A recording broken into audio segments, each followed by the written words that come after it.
ಮೂಡಬಿದ್ರೆ ವತಿಯಿಂದ ಮೂಡಬಿದ್ರೆಯ ಕೋಟಿ ಚೆನ್ನಯ್ಯ ಜೋಡುಕೆರೆ ಕಂಬಳದಲ್ಲಿ ನಡೆದ 14ನೇ ಸೇವಾ ಯೋಜನೆಯಲ್ಲಿ ಸಂಗ್ರಹವಾದ 1,34,894 ರೂಪಾಯಿಯನ್ನು ಆಯ್ದ 5 ಮಂದಿ ಫಲಾನುಭವಿಗಳಿಗೆ ಸ್ವರಾಜ್ ಮೈದಾನದ ಬಳಿ ಇರುವ ಶ್ರೀ ಆದಿಶಕ್ತಿ ಮಹಾಮಾಯಿ ದೇವಸ್ಥಾನ ಮಾರಿಗುಡಿ ಬಳಿ ಹಸ್ತಾಂತರಿಸಲಾಯಿತು.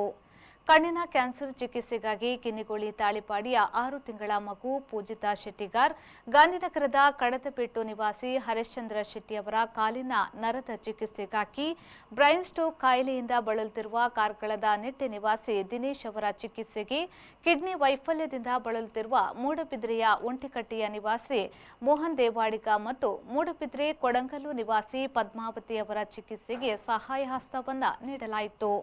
ನೇತಾಜಿ ಬ್ರಿಗೇಡ್ನ ಸಂಚಾಲಕ ರಾಹುಲ್ ಕುಲಾಲ್, ಪದಾಧಿಕಾರಿಗಳು ಹಾಗೂ ಸದಸ್ಯರು ಈ ವೇಳೆ ಹಾಜರಿದ್ದರು. ಜನವರಿ 22ರ ರಾಮಮಂದಿರ ಲೋಕಾರ್ಪಣೆಯ ಹಿನ್ನೆಲೆಯಲ್ಲಿ ಅಯೋಧ್ಯೆಯಿಂದ ಬಂದಂತಹ ಪವಿತ್ರ ಮಂತ್ರಾಕ್ಷತೆಯನ್ನು ರಾಜ್ಯದ ಎಲ್ಲ ಗ್ರಾಮಗಳ ಪ್ರತಿ ಮನೆಗಳಿಗೆ ವಿತರಿಸುವ ಅಭಿಯಾನ ಜನವರಿ 15ರವರೆಗೆ ನಡೆಯಲಿದೆ.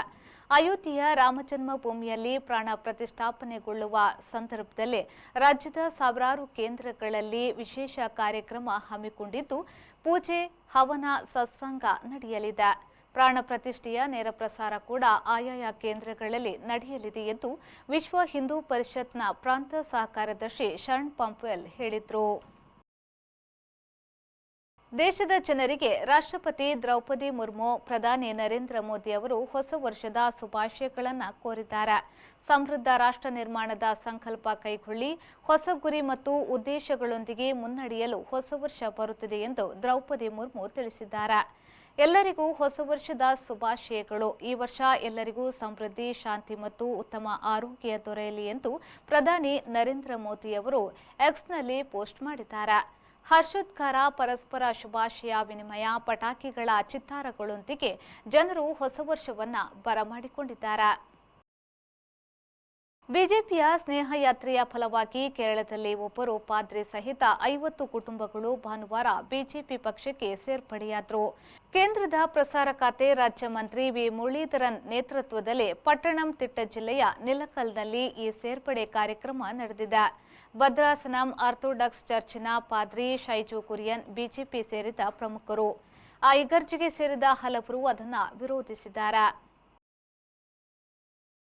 ಎಡಿನ್ಬರ್ಗ್ನಲ್ಲಿ ನಡೆದ ಜೂನಿಯರ್ ಸ್ಕ್ವಾಷ್ ಚಾಂಪಿಯನ್ಶಿಪ್ನಲ್ಲಿ ಭಾರತದ ಬಾಲಕಿ ಅನಾಹತ್ ಸಿಂಗ್ ಅವರು ಅಲ್ಲಿನ ಸ್ಥಳೀಯರಾದ ರೂಬೇನ್ ಮೆಕಾಲಾಯಿನ್ ಅವರನ್ನು 3 ಸೆಟ್ಗಳಲ್ಲಿ ಅನಾಯಾಸವಾಗಿ ಸೋಲಿಸಿ ಚಾಂಪಿಯನ್ ಆದರು.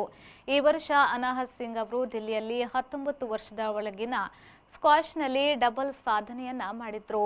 ಚೀನಾದ ಹಾಂಗ್ಜೌನಲ್ಲಿ ನಡೆದ ಏಷ್ಯನ್ ಕ್ರೀಡಾಕೂಟದಲ್ಲಿ ತಂಡ ಮತ್ತು ಮಿಶ್ರ ಡಬಲ್ಸ್ ಎರಡರಲ್ಲೂ ಕಂಚು ಗೆದ್ದಿದ್ರು. ಈಗ ಸ್ಕಾಟಿಷ್ ಓಪನ್ ಕಿರೀಟವನ್ನ ಧರಿಸಿದ್ದಾರೆ.